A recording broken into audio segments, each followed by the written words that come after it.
We've been together now for 40 years, and it don't seem a day too much.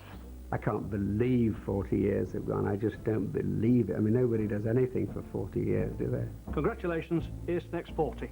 Oh, thank you. God, it was 40 years ago. That's a hell of a time to remember, I isn't it? know, I can't remember what I did last week. Well, it was in black and white.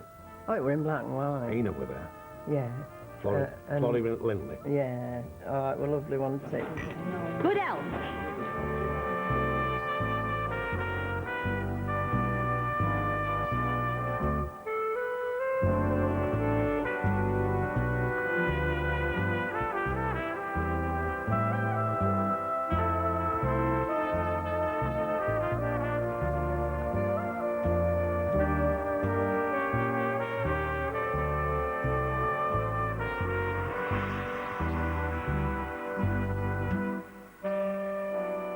The street is the star, and you can't say, oh, he is the star of that show, or she is the star of that show, or those three are.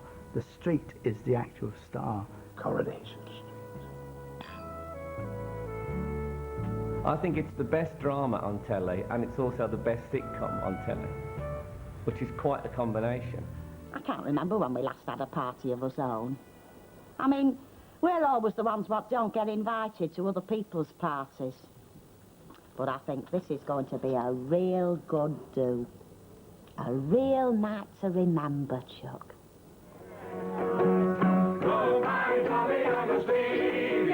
For a phenomenal 40 years, Coronation Street has been Britain's most popular home entertainment.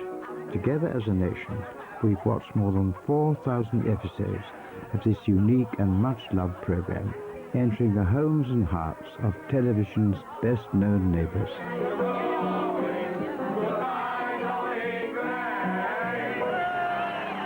It's so part of England, of Britain, you know, of who we are and what we are now, and I don't think that's ever going to fade away, really. In 1960, Britain was another country. While television sets had become an affordable luxury for some, others kept to more traditional pursuits, keeping industrial grime at bay and having a good old gossip. One young man had become fascinated by the look and the language of his roots. I've told so many stories about where the idea of Coronation Street came from. I think the one that's the most truthful is that I can remember coming home from Cross Lane Market one Saturday afternoon, and it was around 6 o'clock, and the flares were going up on the stalls while they sold off the last of the goods before refrigeration. And as we came past Salford Hippodrome, it said, "Strip, strip, hooray, we've nothing on tonight." And the fat was just coming on to fry at Parker's, and you could smell that, and there was wrestling on the telly. And I said, I love it. Oh, I absolutely love it. And I have this strange feeling it's going to change. I want to preserve this whole little world like flies in amber. And that was kind of the beginning of it. Tony Warren was a 23-year-old scriptwriter at Granada when he was challenged to write a drama that would change the face of television. I turned up with the first episode of something called Florizel Street. But very early on, Agnes, the tea lady, said, "Tony, you can't have that. It sounds like a disinfectant." And eventually it became Coronation Street.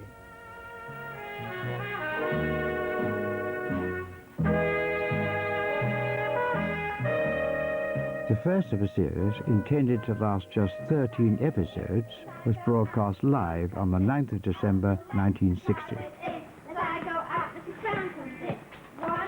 I actually remember the very first episode of Coronation Street. And I think I was allowed to stay up and watch it as a special treat. And thinking, yeah, that's for me.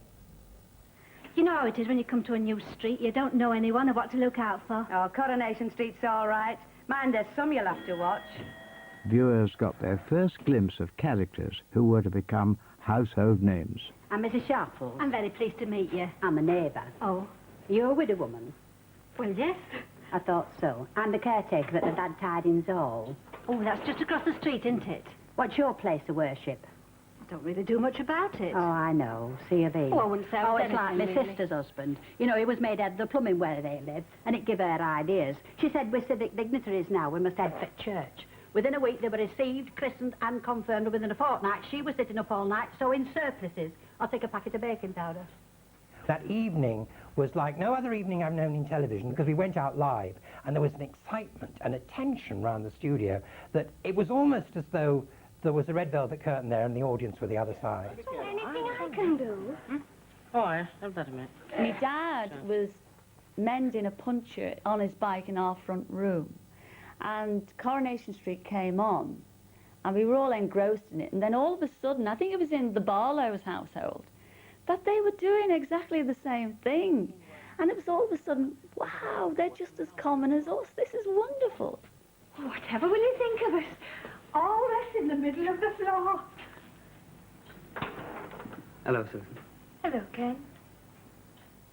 From the first episode, you know, everybody was hooked. Nobody'd ever seen it like this. had New they? concept, yeah. Northern people. Yeah.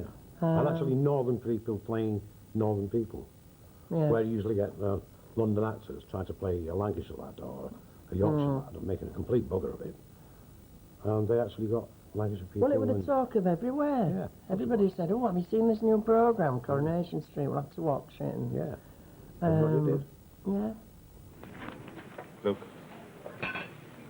Ooh. Oh, give over. They weigh less than that on the sands at Morecambe. Oh, it's not that. Just look at her face. It's clotted. Ooh, you could scrape that makeup off with a shovel. Coronation Street brought down the barriers of, well, everything really. The accent, the class system, you know, made people aware that there were real people out there. There were workers out there that was doing it. But for the workers, where would the people be with the money these days? Still today. The sort of thing that's regarded now as art, like Ken Loach, Play for Today, Wednesday Play, Kitchen Sink Drama and all that, was happening like week after week after week on Coronation Street. Fantastic drama, brilliant performances, and really gritty, earthy, northern stuff. I think right up there with any of those great northern writers, right up there with Saturday Night and Sunday Morning and Look Back in Anger and all that, is Coronation Street. I think it's absolutely on the same level. Look, Dad, it's not just Coronation Street. It's the same everywhere. Nobody cares. Take this town. Look at that skyscraper going up in Donkin Street. 2 million quid's worth of glass palace. And the universe have been struggling for years to raise a few thousand for a new physics lab. I know all about They give that. you a few pretty toys like cars and dishwashers and tellies and take away everything that's worth living for. Oh, They what was even I took gonna the do reference with and turned it into a restaurant all because the council wouldn't fork out a mouldy 1,000 quid. It's the same in Bessie Street. That place was condemned before the war. And the last time anyone can remember having a new coat of paint was when some stupid Nick came down from the ministry. And nobody gets up and shouts about it. Why? Because they're all too busy watching the telly and filling the football pool. Get what I mean? It was one of a kind, because everything else had to be rather glossy and everybody rather posh and nice clothes and speaking very properly, you know. And this was the first one that really hit you in the face.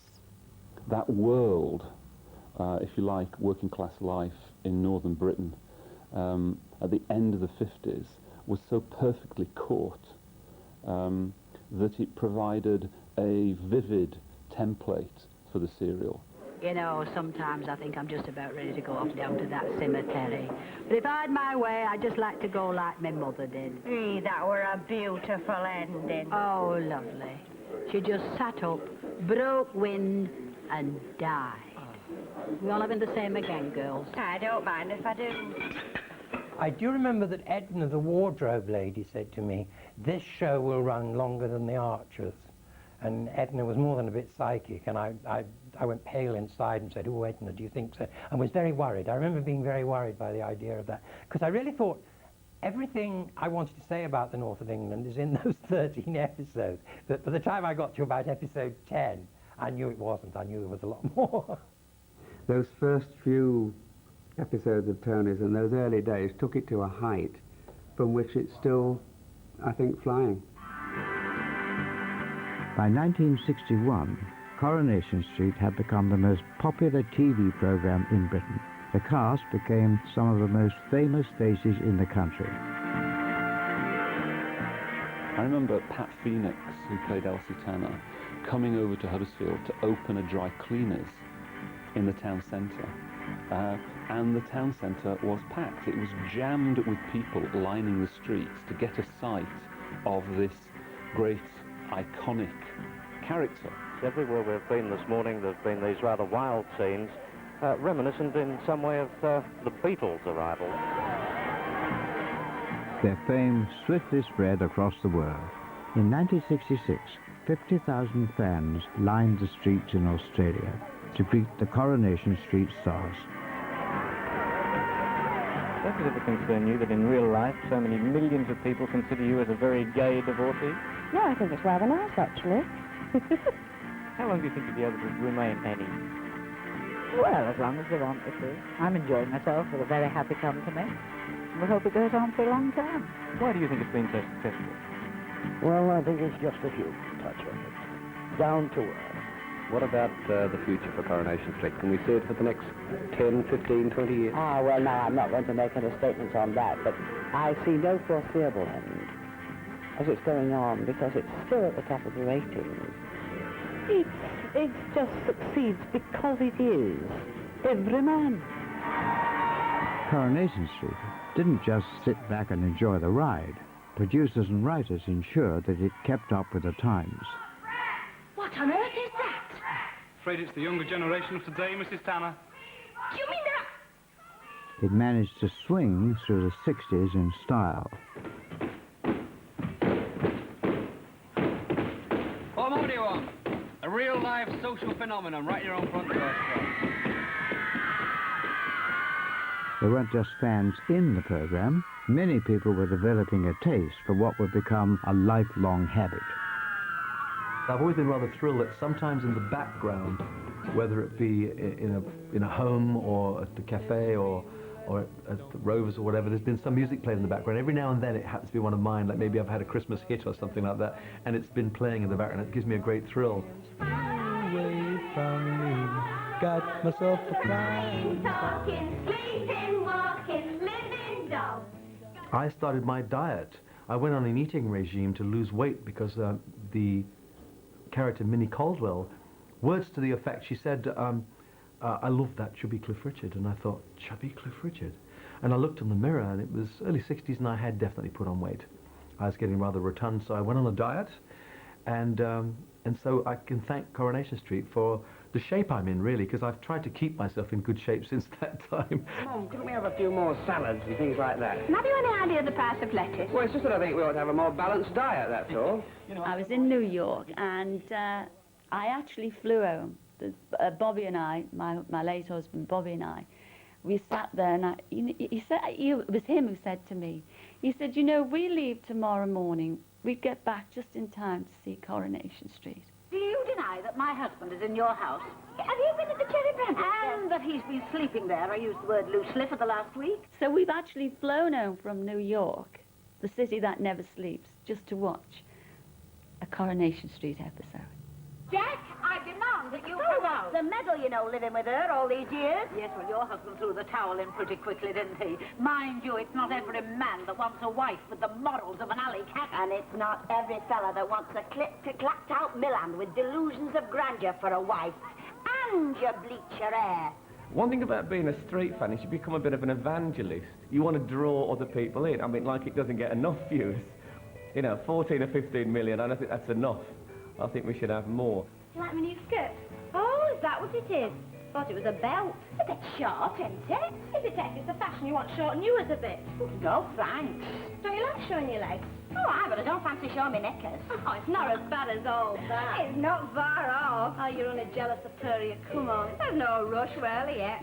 I'd rather be at work. My Auntie Anna's on the wall. Since its beginning, new generations have grown up with Coronation Street.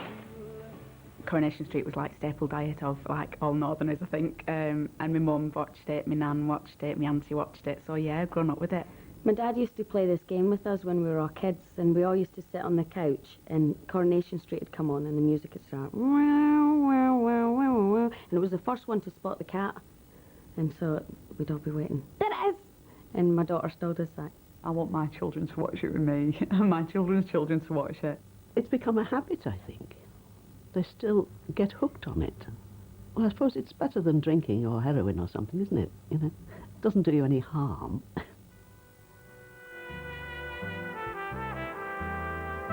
Being brought up with Coronation Street means that stepping onto it as a new cast member can be a terrifying prospect. My first day was the most frightening thing I've ever been through. I arrived up here and froze with terror. And I think the scariest moment is actually being in a green room, which is where we all sit and relax, with the people. I did walk into the faces of Viscount and all those formidable ladies. And, well, it was just too much for me. I spent 6 months out of the green room sitting on a window ledge. I didn't go in for 6 months. There's just these icons, people that you've known all your life. God, that's Mike Baldwin, who I've been watching since I was a wee lassie. And people like Bill Roach, it's like, oh my God, I'm talking to Bill Roach. I'm not a shy person, not at all. But I came in and I was sat about and I was like, hiya. And I was going, hiya, you know, I didn't know the real names or anything. I wanted to call them by the character names, and I was a bit like, oh God, no, it's dead nerve-wracking. You've got 2 names going through your head for everybody, so you're like, there's Mike Baldwin, Johnny Briggs, you can see the credits rolling in front of your eyes as you're talking to people. And thinking, please, I can't call them by their character names. I have got to call them by their real names and things like that. And you see, you just don't say anybody's names for about the first year until you've got it logged in there. Oh, thank you. In the public imagination, the actors themselves were really considered as the characters took on real lives of their own. Hey, have you seen tonight's paper? No. Well, you may be done up like Lord and Lady Oncom Doncom, but you've got manners like pigs. That net, you know, people think today that when they see, you know, did they really wear nets like that? Well, they did. You know, me nanny as in grandmother. I never had a nanny. But we call my grandmother Nanny. She wore a net like that. So you know, Ina Sharples was alive and well, living in Coronation Street and Scotty Road, where I came from. One of our writers early on used to go and sit in the pub and listen to people talking. And he found one of his funniest stories in that for the Ogdens. A woman came into the pub with a plate of dinner, walked up to her husband and said, you live here, you might as well eat here, and she plonked it on his head. We did that in the show, except I couldn't put it on Stan's head. I had to plonk it on the bar, because if we had to do another take, it couldn't have got cleaned up in time. What's this, Mrs. Ogden? There's your tea, there's your knife, there's your fork. You live here, you might as well eat here. Hello. And you can stop as long as you like, because I'm off. Off where? Go and get him. What you can do, I can do. 2 can play at that game. So I'm off, and you can expect me when you see me. Good for you. Everyone has a story to tell. And because of Corrie, I walk along the streets now thinking, you see someone and you don't know. At least she's a fighter. She'll have a go. You never really know what's behind that veneer. And I think Coronation Street helped to sort of pull skin back and say, this is how people are. There's a saying in hip-hop that rappers always say, and the secret to writing a good rap song is keep it real. And the people who write and produce Coronation Street and the people who act in Coronation Street keep it real, and they've kept it real for 40 years. And if they keep on keeping it real, it'll last forever. I hope so. In part 2, Coronation Street keeps it real as the world goes into colour.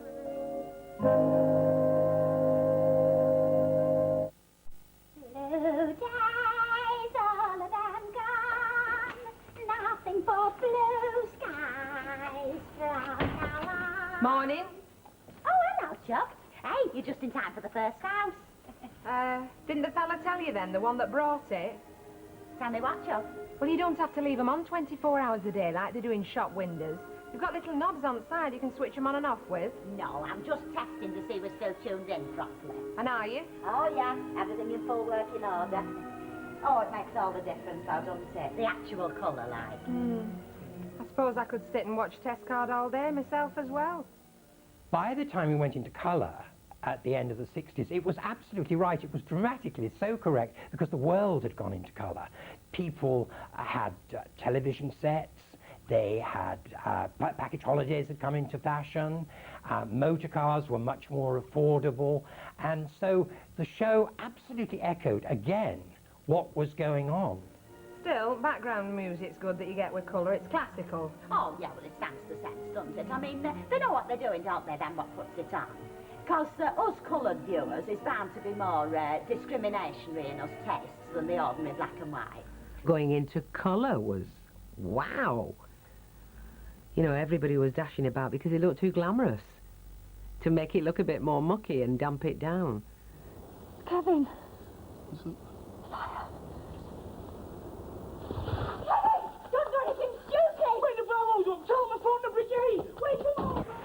Colour became the norm, but the gritty plot lines continued.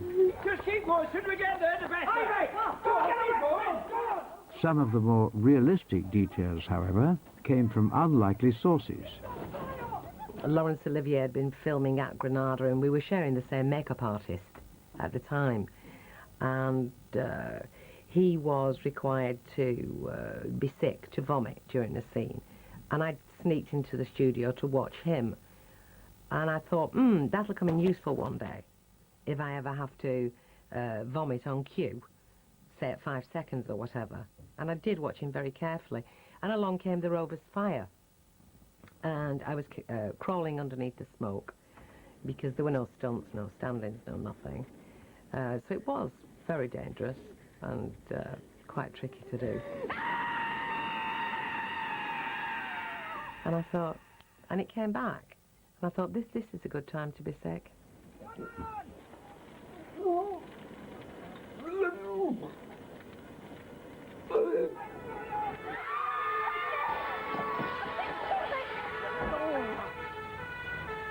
I remember watching scenes like where the pub went on fire and Bet was being sick upstairs and stuff like that, because it's always been dead honest to the point where sometimes you go, ooh, I don't want to see snots coming out of someone's nose or someone puking. But I like that because it's that's when Coronation Street's at its best, is when it's really real like that. Stay with him, Mick. All right.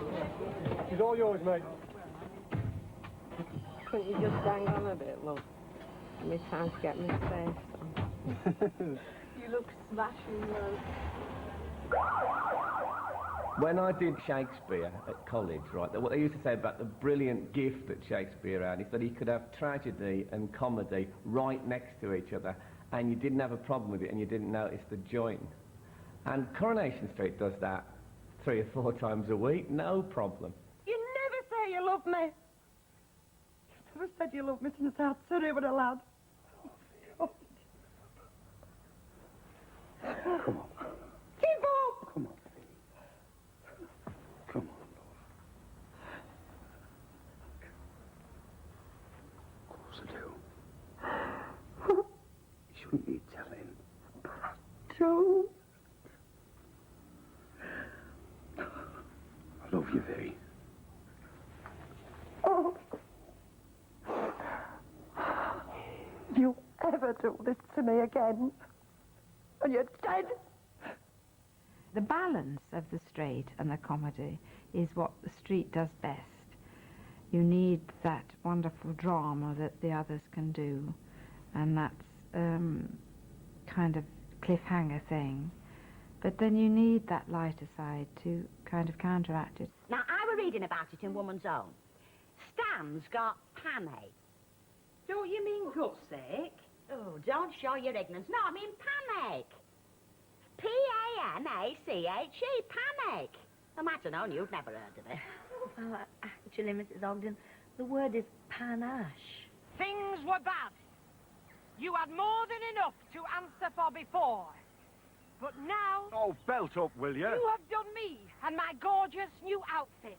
The final, the most unforgivable mischief. Not content with doing your damnedest to try and feed me to the flaming fishes, you have put me down, right slap bang, in the middle of a flaming cow plop. I'm proud to say that I'm a vegan. In that case, the sooner you get back to your spaceship and return to the planet Vega, the better I'll be pleased. Here's a moment of how the street has comedy that some of the others don't. Some of the others realise, yes, the street's got comedy, let's have a funny situation. They take a group of them out and put them in a funny situation, but that isn't what it is. It's endemic, it is from within. What's that? Cereal. I'm not a cereal man, I'm baking an egg, you know, huh? Oh, that'll do you more good than bacon and egg. Chuck, it's vitamin B, is that? Vitamin B1 and vitamin B2. That's all right for rabbits. It's all right for you, I know. It'll strengthen your mental facilities And you need all the mental facility you've got facing up to Lenfair Club I and know, but not on that muck. Oh, got you something else and all. What? From the chemist. Seaweed tablets.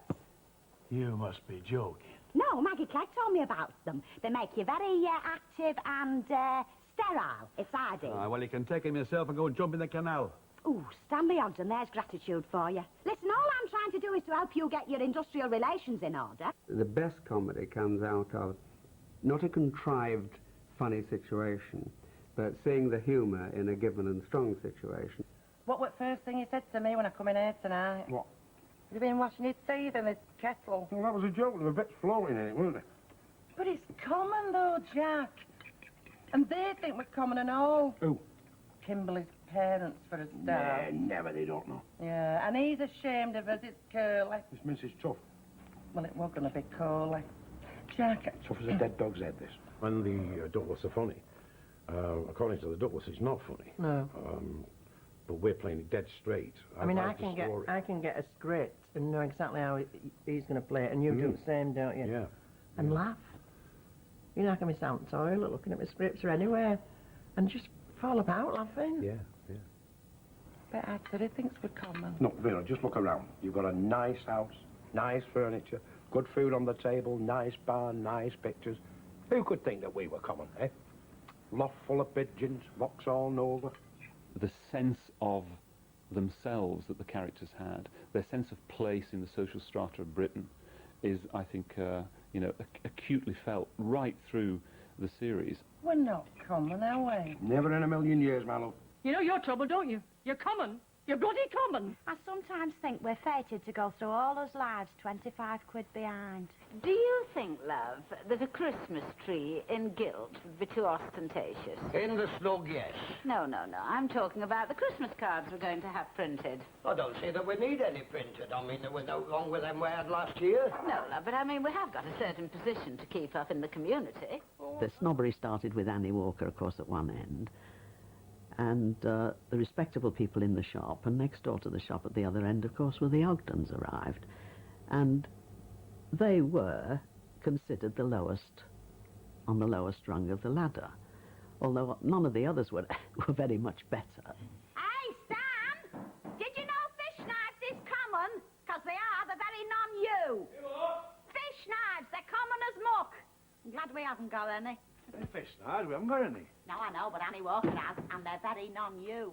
All these people are the same class to start off with, and what the whole soap is, in effect, is watching them, how they try to get away from that, whether they try to get away from that, how they settle down into it.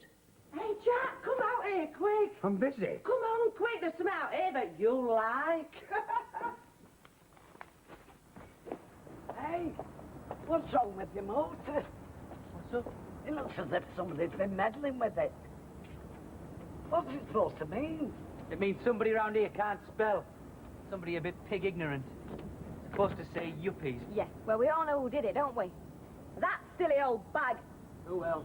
I've a good mind to smash her teeth in. Yeah, some other time, eh? When you're sure she's wearing them. Why wait? Because I'm late. Just get in the car, darling. Hey, I didn't know we had any yuppies living round here. I tell you what we have got. One or two thickies. Oh, when I met a Frenchman in coffee who taught me how to say, isn't it a lovely day today? So, there you are. You're not a complete novice. Well, I'm really. No. I think you'll find there's a lot of words you know as we go on. I want you to say to me, in French, hello, Ken. My name is Raquel. Isn't it a lovely day today? Okay? Oh, clever. Well, here goes. Bonjour, Ken. Je m'appelle Raquel. Voulez-vous coucher avec moi ce soir? Well, Raquel just wanted to marry a footballer, didn't she? Or That's right, yeah. something like. She wasn't really. She did okay in the end, though. She just living in France. But she was a very modern version of a snob, wasn't she? She was very much like a young girl who. Yeah, but she didn't judge. No, No, she was. I don't think she was a snob because she didn't judge people. She was just hugely aspirational. Wanted to be better than she was. Wanted to make something of herself. Learn French. Learn French. Voulez-vous coucher avec moi, Ken? You don't see people like this in the Rovers, do you? Oh, you don't get the oi polloi in here. Membership fee, see to that. Tracy, we'll have a slip yours now, love. So what do you think, Ashley? Very nice. As classy as this.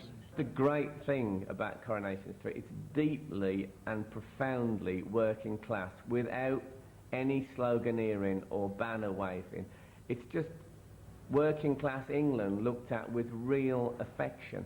And that's very, very rare, because often when working class England is shown, it's either looked down on in some way, or more often nowadays, it's saying, oh, the working classes, aren't they wonderful and fantastic and marvellous, and don't we all really respect how gritty and real they are?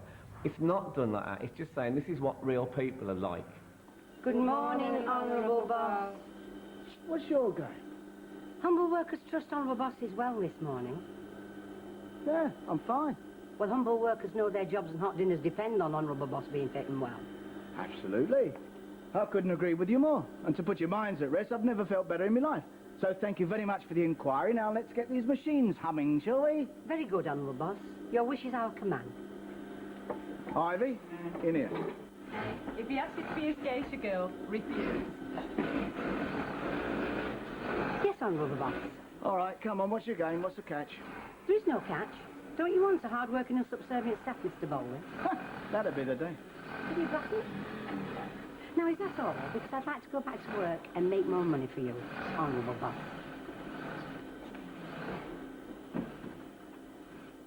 People do work for a living, and so having a workplace has always been part of the fabric of the show.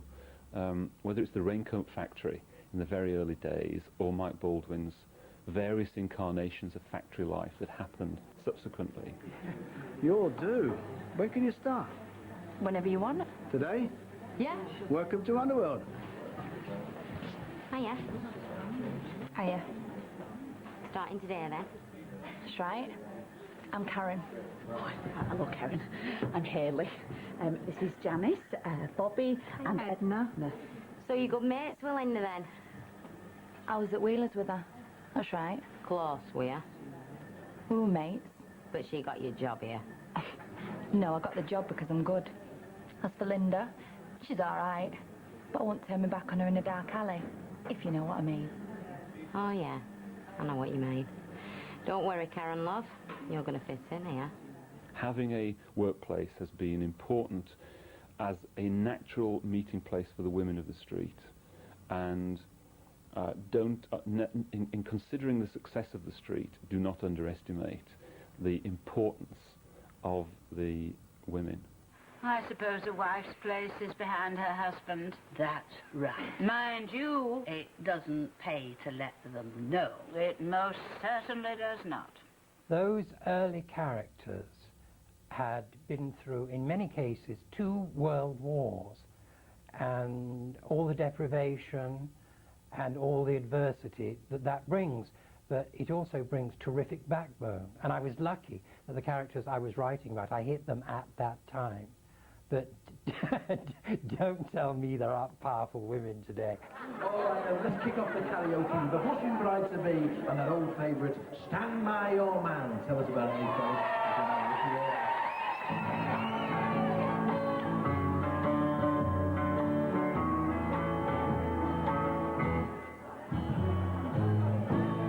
Sometimes it's hard to be a woman. And don't forget your pints. Someday. You're no flipping winner either. No, but I will 10 minutes after I get you home. Look, if it's all right for you to look at a bird in miniskirts and go, yum, yum, then I'm not going to be ashamed of liking to look at young men.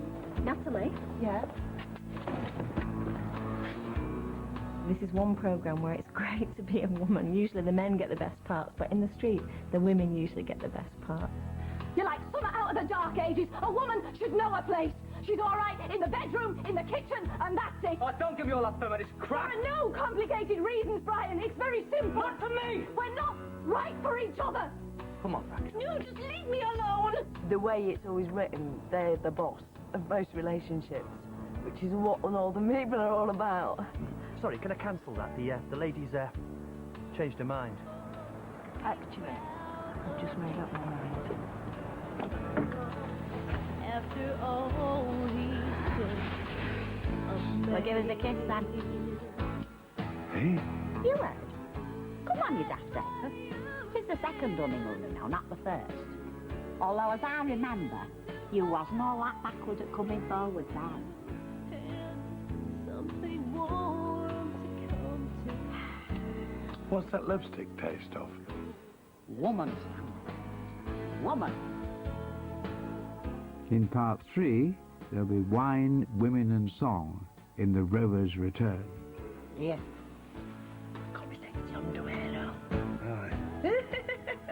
Here, do you remember when we were first wed and I used to run up bedroom steps, taking my clothes off, you know, as I went, for a trail, you know, for you to pick 'em up. Aye, Are you ready now? Because I'm off. You'll have to catch me if you want more. Come on then, what are you waiting for?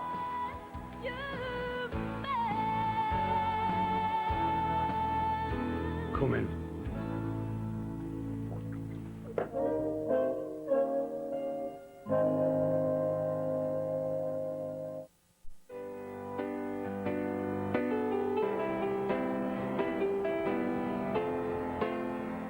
The Rover's Return. 8 landlords and ladies, 44 barmaids, 12 potmen, and a very distinctive group of regulars. 2 hours a mile, please. I've only got one pair of hands. Who was here first? I was. Forgive her her trespasses. Take not the name of the Lord thy God in vain. 2 hours a mile and a packet of crisps. Well, it was marvellous because it was a little pub and it had a little, what they used to call a little select room where Ina Sharples and Minnie Caldwell and all of the Albert Tatler used to go and sit in there and talk. And it was so like a little Lancashire pub. It was marvellous. According to my piece of paper, it's your turn. Oh, it always seems to be me. Are you insinuating that I don't keep proper records? Look, I'd have you know, if it wasn't for this bit of paper, there wouldn't be a bit of my pension left this Friday morning with you two. Oh, well, if it's on paper. And mine's a milk stout. Now you've offended her. Well, right's right, isn't it? And there's no use denying that if you try till Judgment Day. Times may have changed over the years, but the spirit remains the same. If that's all it is, I thought it was going to be like Sodom and Gomorrah all over again. What is so clever about the Rovers is that it's everybody's idea of a pub. And it doesn't matter if there are no pubs like that left in the north of England. That doesn't matter. It's our idea of a pub. It's a feeling of coming home. Very well then, Rich, that's 2.40. Thank you so much, and take one for yourself. Oh, thanks very much. Get it on straight, you know. Come on. Oh.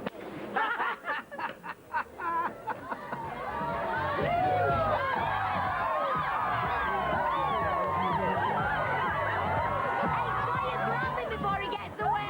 He fancies you.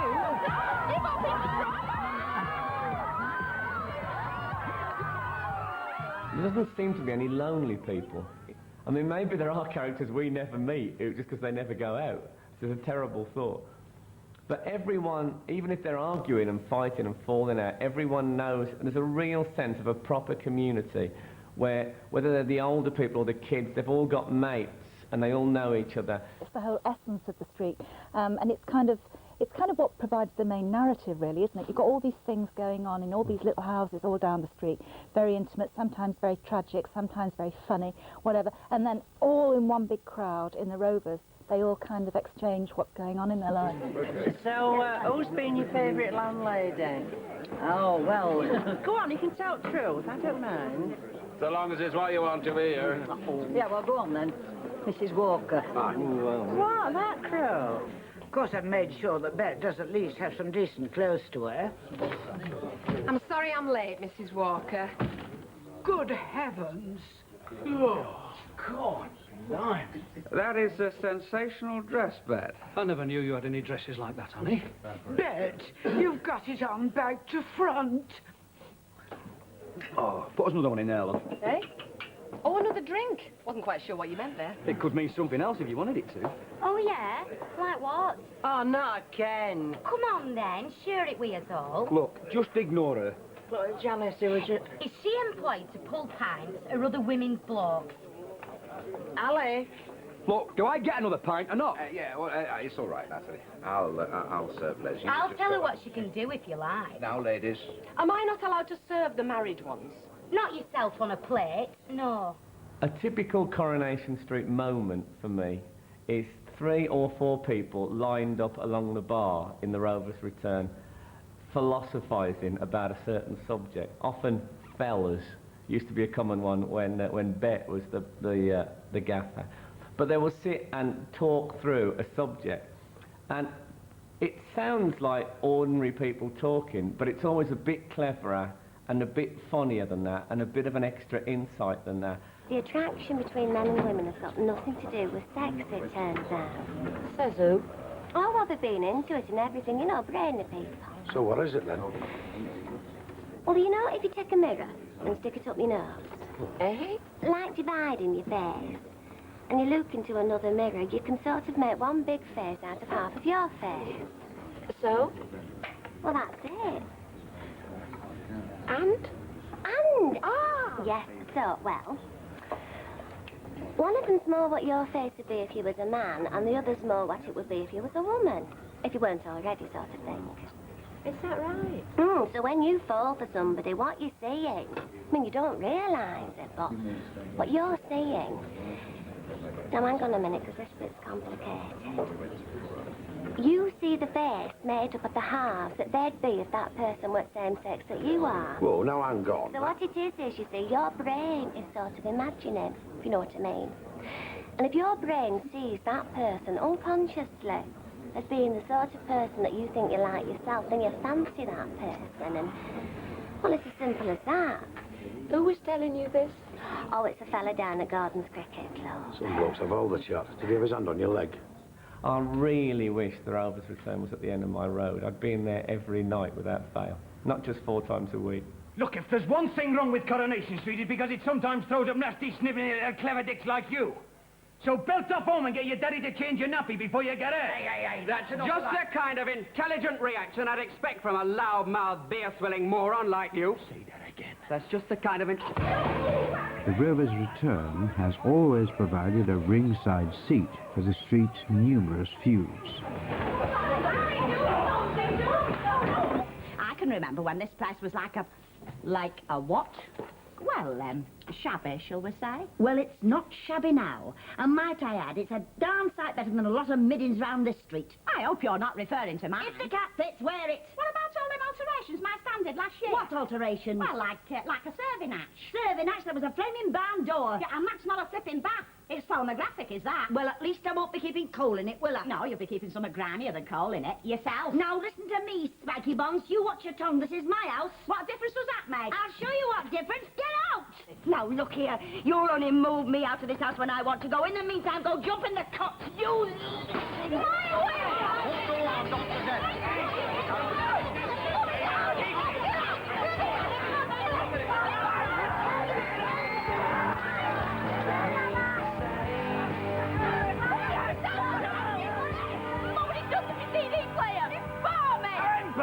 You're barmy. You and your whole family ought to be locked up, caring the community. It's a joke. You and your family ought to be in a lunatic asylum where you all belong. You think so? Yeah. Hey, nice one, Dad. When you tune into Coronation Street and you find all these wonderful feuds, they are actually the life stuff of drama. Go on. Sit there ignoring me. He's not worth it, Ken. As if butter wouldn't melt in your mouth, you thieving git. I didn't take anything that didn't belong to me. Oh, yes, you did. It belonged to me, legally. Yeah, and it belonged to me morally and legally. Oh, morally? He's talking about morals now. Him that's got a 2-week-old bastard gurgling away across the street at the hairdresser. I'm not having any slanging matches in my pub. You want to do it in the street. You're ridiculous. You want to watch your back, sunshine. Ken and Mike are personality clashes. Ken is everything that Mike doesn't like. Mike is everything Ken. He's the opportunist, business guy. Ken's the idealist, cares about people and so on. You're really enjoying this, aren't you? Hey, as a matter of fact, I am. Hey, Bastard!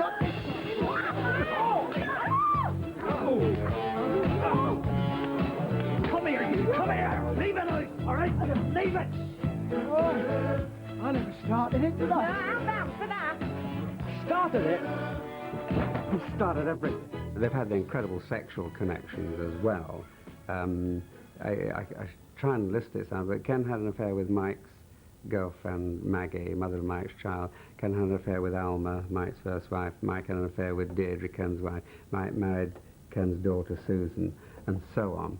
And apart from that, they actually hate each other, so I mean, you're seen on screen. It's been going on for 24 years now. I mean, I only married his daughter to upset him, and it worked. Ha. The whole thing came to a head, and there was like a fight, and there was a famous punch which everyone talked about. I remember he come and he said, "Right, Baldwin, I've had enough of your poison in our family." I've had enough of your poison in my family, more than enough. Look, it was the least convincing punch ever. Of course, Mike went over 3 tables or whatnot. But that Ken Barlow punch is something that should be put in a time capsule and kept forever.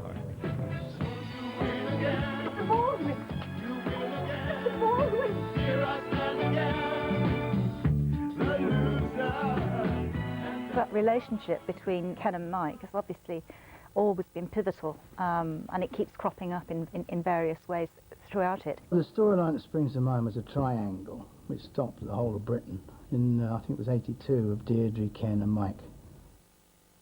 How could you do it, Deirdre? I mean, my God, it's less than 2 years since we got married. Yeah, well, it doesn't feel like it. Shall I tell you what it feels like to me? It's like I'm part of the wallpaper or a piece of furniture that's been around forever. I mean, you hardly ever look at me, Ken. If I grew another head, it'd be a week before you noticed. Honestly, the way you act, it's like we've been married for 20 years. Imagine this scene, having a row because your wife's had an affair with someone, there's a knock at the door, that someone is there, saying, "All right, you know, everything all right, if you bother you, sort of let me know," and you stand there. Why do you marry me? So I said to the director, "I'm sorry, can't do that." Ignore it. No. Why did you put the phone down on me? The next thing I knew, Bill actually had me by the throat against the wall. And I was like, and I didn't know they'd had this discussion, because it wasn't what we'd rehearsed. And I was, like, literally fighting for my life. I was going, Warning you, get out of here before I You make- go! Go! Ken, stop! So I finally managed to get away from him, and I ran into the other room. And I just sat at the table trying to get myself together, and there was a camera there, and it kind of set it all up. It was during the Ken Deirdre breakup that the tabloids realised that by talking about the soaps, people would buy their papers, and it started with that situation, the Ken Deirdre breakup, and since then the tabloids are never without big stories about soaps or the actors in them.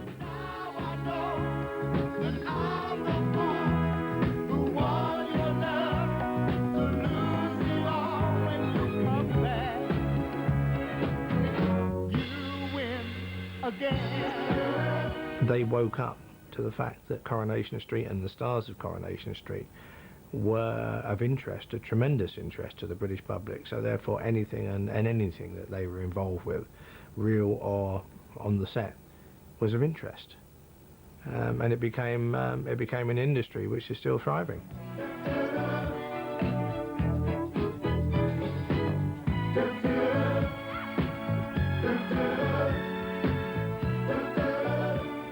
She felt as though an electric current ran through her. Her very skin tingled, alive and sensitive, as he stood there, close enough for her to breathe in the warm, musky maleness of his body. Her bones turned to liquid as his strong, powerful fingers began to gently unfasten the tiny buttons of her blouse. Warm, musky maleness of his body. Sounds like he needs a good wash to me. Has it ever happened to you, though, Hilda? Certainly not. Anybody touching my tiny buttons would have got a smack across his chops. Oh, come on. You must have had some magic moments that set you all a-quivering. If I have, I keep them to myself. Don't go splashing them all over the Sunday newspapers, like everybody else seems to do these days.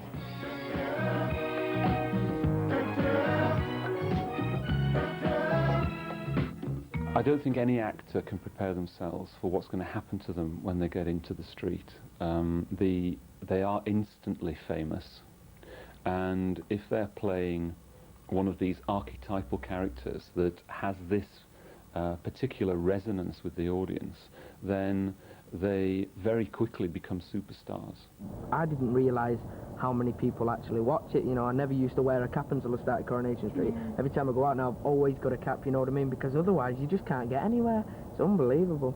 When I first came into it, I don't think I had any concept or any understanding of how famous you would get, and quite instantaneously. I mean, literally, after my first screen debut, people were like going, "It's you, isn't it? It's Gina. Oh, it's you. You're the new one, aren't you? The new barmaid." It's very strange to get used to the attention you get, you know, when you're walking down the street.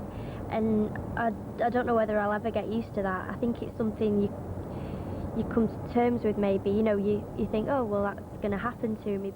I think when you're welcomed in New Zealand by the Maoris, doing a full sort of tribal dance on the tarmac for you, which is normally only reserved for the Queen, you do begin to wonder if you're dreaming. One of the original strengths of the programme has been its ability to find the face that fits. There's always been a type of actor and actress who is absolutely right for Coronation Street. In Coronation Street, they will appear to be a star. They just fit absolutely. In fact, they're the jewel, and it's the setting that's the star, but they fit absolutely perfectly in it. And for the time they're in the show, they really shine.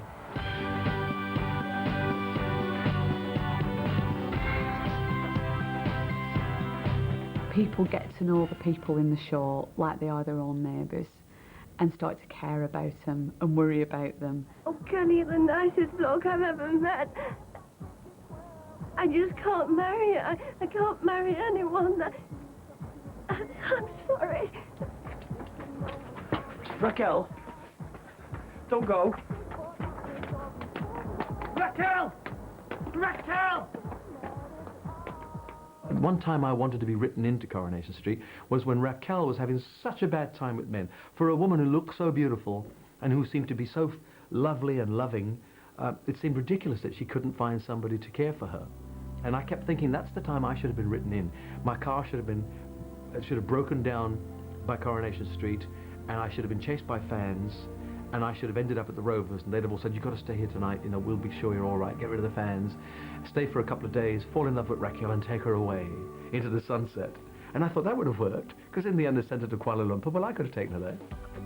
As each seemingly irreplaceable character leaves the street, new ones battle for our affections.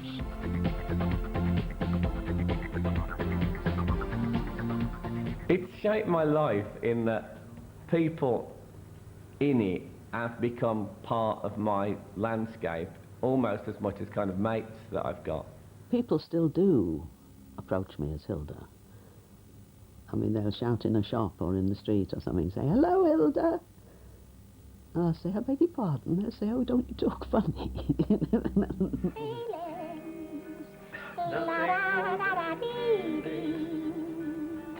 Hilda, shut up! If you're feeling okay, then you go into Jack mode.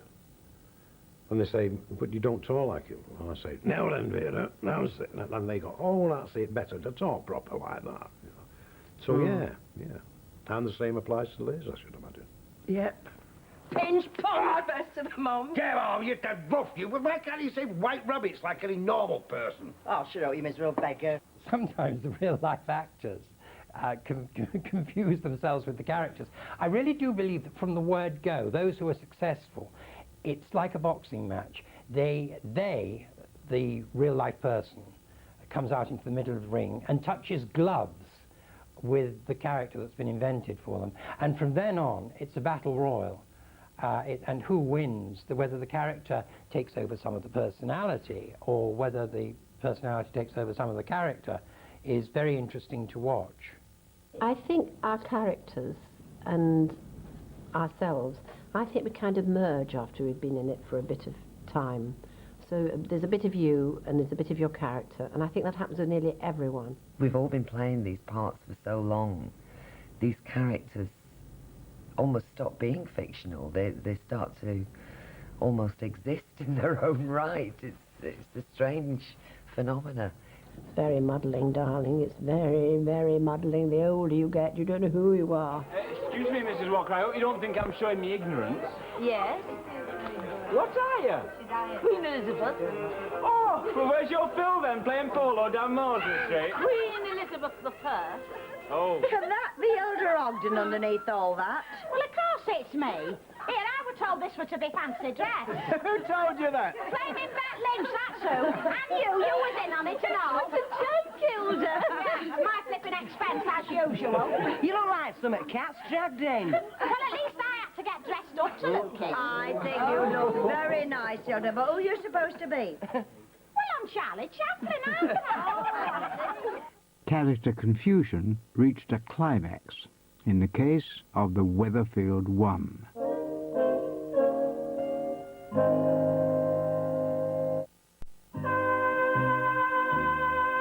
Just put the money in the bag. Right, give it here. Slowly. However familiar its characters become, Coronation Street has always retained its ability. Ernie.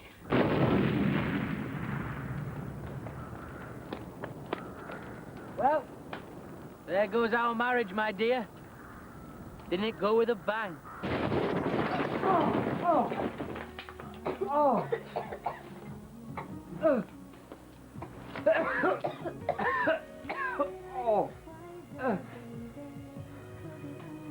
Bloody hell. Mr. Barlow? Normally, as a writer, I know exactly what's going to happen. Absolutely exactly. I could say the lines for you before they come. But in Coronation Street, I never can. And when I get my scripts, I take my bit out and I bin the rest. Therefore, I don't know what the hell's going to happen. So I can actually sit and watch Coronation Street like a punter. In fact, I like it better when I'm not in it. Yes, yeah. Because I think, oh, Lord, I didn't know that was going to happen. On 8 counts of illicitly withdrawing sums of £500 from the credit card company of Mr. Ian Jenkins. In 1998, Coronation Street committed one of its greatest crimes. Guilty. I tell you one of the most shocking things, because, you know, I've never been involved in that area at all, was when Deirdre was sent down. You know, someone was actually sent to prison on Coronation Street. This is real life as well, but that was, you know, a woman being actually sent down. I don't think there was ever a woman before Deirdre to be actually sent to jail. Do you find the defendant guilty or not guilty? Guilty on all 8 counts. This isn't right. There's the real villain, sitting there, grinning all over his face. Sit down and be quiet. It really got to me, actually. It doesn't often get to me in that way, but I found that quite difficult, because in order to play an emotion, you have to some extent got to put yourself in that situation. And it was just the most horrible situation to put yourself into. You are clearly the orchestrator of this serious fraud. You ensnared a vulnerable married man, then coolly and systematically exploited him for your own material gain. I have no option but to pass on you a custodial sentence. People really actually thought that she was in that jail for something that she was totally innocent of. That was very shocking. Never slept for a fortnight. Didn't. Have you anything to say? I didn't do any of it. Right. Take the defendant down. It's one of those great sort of things which unite the whole country and which everyone wanted to have a part of, and yet at the same time was laughing at, but it was, people liked exchanging views about it. Do you remember on the morning after poor Deirdre got sent down, we were driving in, and on various radio stations they were having, I think there were 3 separate stations with the same gimmick. They were having phone-in competitions to impersonate Deirdre saying, I didn't do it. I didn't do any of it.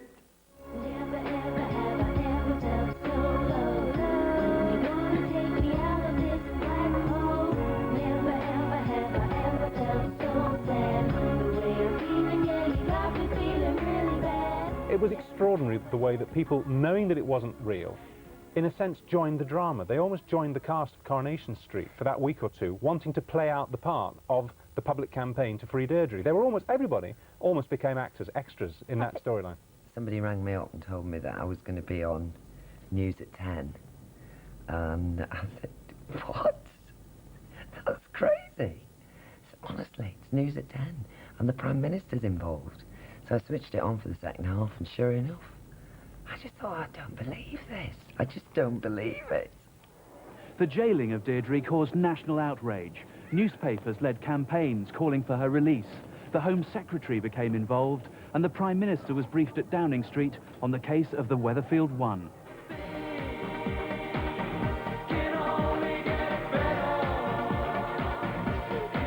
This wasn't the first time a Prime Minister had tried to cash in on the street's affairs. Downing Street has always sought to associate itself with the programme's widespread popularity. These days, politicians from all parties express opinions on events in the street. There's no question that the Haley storyline was a 1990s storyline. It couldn't have happened any time previously to that. I'm certain of that. And even then, it was a controversial move. Well, what about you, Haley? Will I see you Monday? I mean, you're not going to defect, are you? I shouldn't think so, no. Mind you, be a bit harder for you, wouldn't it? Would it? Why do you say that? Well, our little secret, you know. Oh, aye. What's that then? Better not ask. It means that he knows that I'm a transsexual. That's what you mean, isn't it, Mr. Baldwin? You said it, darling, not me. A trans what? A transsexual. It means I used to be a man. I used to be called Harold, and Mr. Baldwin knows that, and he's been wanting to tell you.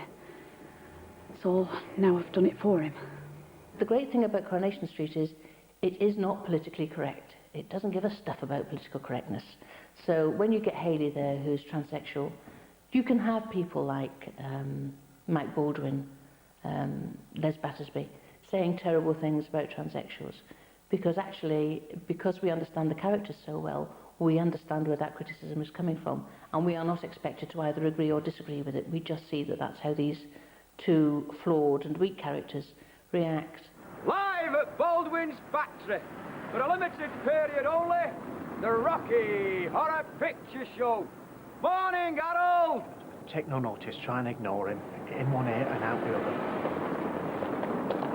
Hi, Liz.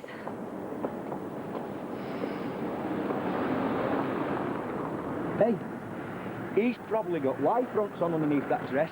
And a spring vest. Oh, Les, shut up. I don't think it's funny. I think it's flaming disgusting. You don't have to kiss me. No, right.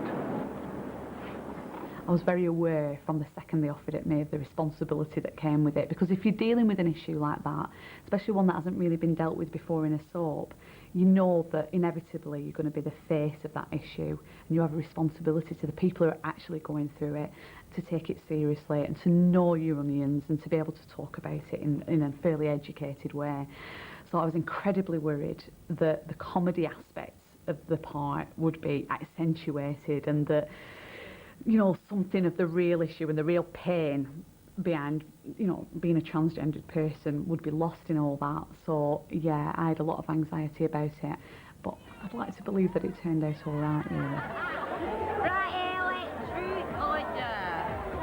Truth, please. Out of 10, how many marks would you give Roy in bed?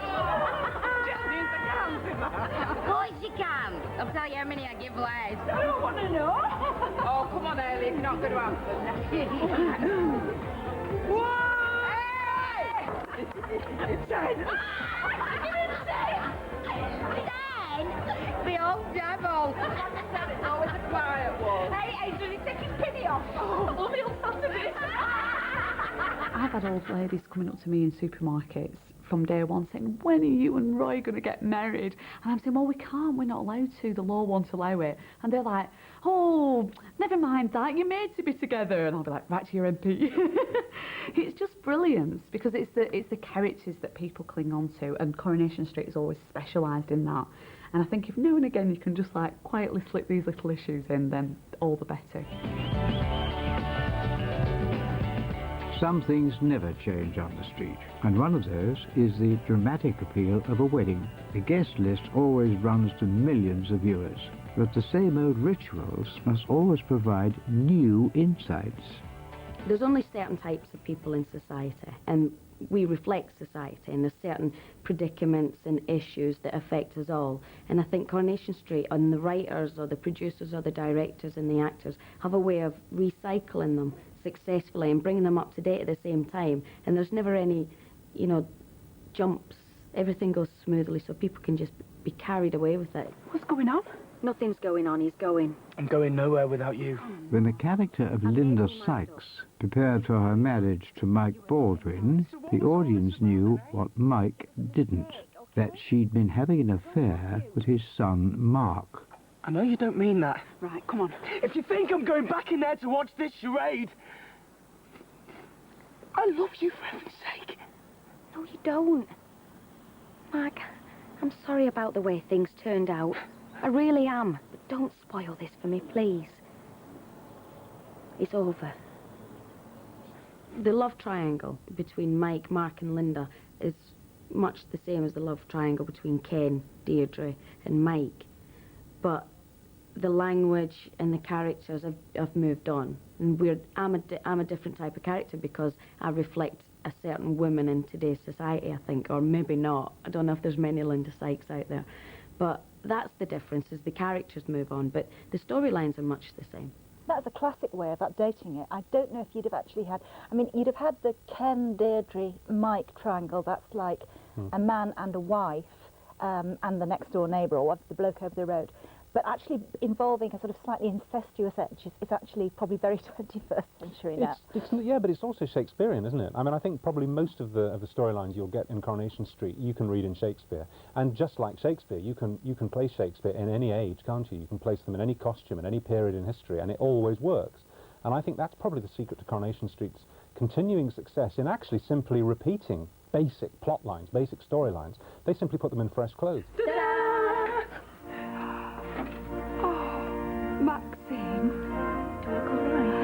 You don't think this hat's a bit... It's perfect. You're going to knock him cold, you are. Not like the frock. Of course I do, you daft thing. You look smashing, my love. Even Bonnie, go online. Yes, Bonnie. Bonnie, And you said nothing fancy. Oh, you know me, always was a flash git. You get made a fuss of at work and by the media as if it was like you almost are feeling like it's your real wedding. There's TV crews around on the day and people say congratulations. I mean, people doing the interviews say congratulations like you're getting married. Do you like a dress? No, I don't write much to it now. I mean, either. Thousands of fans camping outside the night before, outside the church where we were filming, and arriving there in the mini coach to get out to film, and them all standing up and chanting, "Don't do it, don't do it, don't do it." You're late. Bride's privilege. And another thing. What? How well do you know Jack Duckworth? Good afternoon. Could you come closer? There have been 55 marriages amongst the characters on the street, but some have been married more times than most. And make it no? Oh, you most certainly can. I find it stranger going to real weddings now because they're so quick. Got so used to street weddings that take like entire days and entire weeks. And you go to a real wedding, you say, that's it, God, no retakes. It is now my great pleasure to pronounce you man and wife. You may kiss the bride.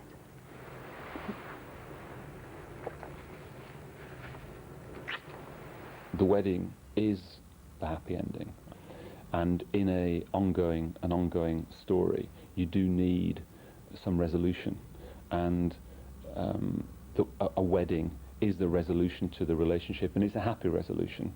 Of course, within weeks, it's the foundation for more drama. I will. I will. I will. I will. I will. I will. I will. Liar! Liar! Liar!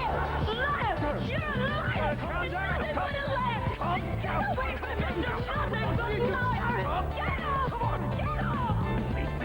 here for you. Tell him the truth. Tell him the truth, mate. For God's sake, tell him the truth. Tell him. What the hell gave you the idea you could sleep with my girlfriend? But she's not yours. Yes, she is. She is not yours. She is mine. As far as you are concerned, she is my girlfriend, my fiancée, and my wife. Nobody messes with what's mine. Have a look in the pocket. Yet for each wedding that comes to a messy end, hope springs eternal for the next. A new generation has been primed to take the drama of Coronation Street into the next decade. I love him. They're lovely. You know what this means?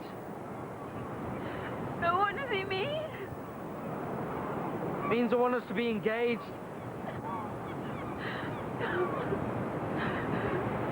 Come here.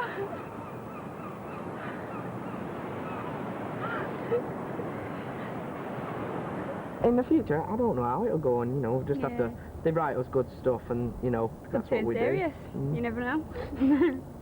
The young people who've come in have just been so good because, I mean, we all came in with a bit of experience, well, not a lot of experience really, but didn't show. And they come in and they just do it. And they're so real and they just get on with it and to take it in their stride. I'm sorry, but it's very clear Sarah Louise is pregnant. 13 years old. She's never had a proper boyfriend. Tell her there's a mistake. One of my favourite scenes that I've been given was probably when I first found out, you know, that I was, well, Sarah Louise was pregnant, and I was with Helen, who plays Gail, and I really loved that scene.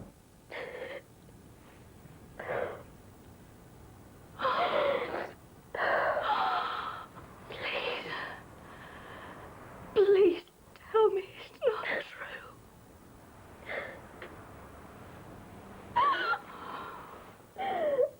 Storylines have changed so greatly over the years. We would have never had storylines about illegitimate babies, or if we had, it would have all been behind closed doors. You know, things were behind closed doors. Now we talk openly about things. We have to, because of society being as it is today. It's captured life as it is now, hasn't it, really? I mean, we've got teenage little girls having babies, and we've got young lads and girls getting engaged, and we've had murders and lots of births and deaths and things. You think, oh my God. But it's how life is, isn't it? I mean, when it first started, that's how life was then. But now it's as life is now. While Coronation Street can look forward to a colourful future, its unique history will steer its own best route.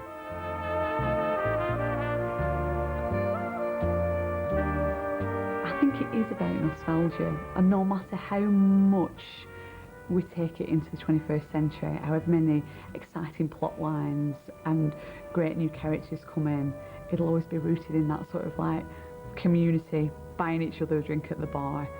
And I think there's a place for that, even if it's in a fictional town called Weatherfield. Can you come down a bit? Hey, try this. Maybe it'll get down to your fingers. Oh, you mean pearls? Oh, way. Good job they're not real. Oh, well, never mind, Hilda. Come on, then. We've been together now for 40 years. Just a reminder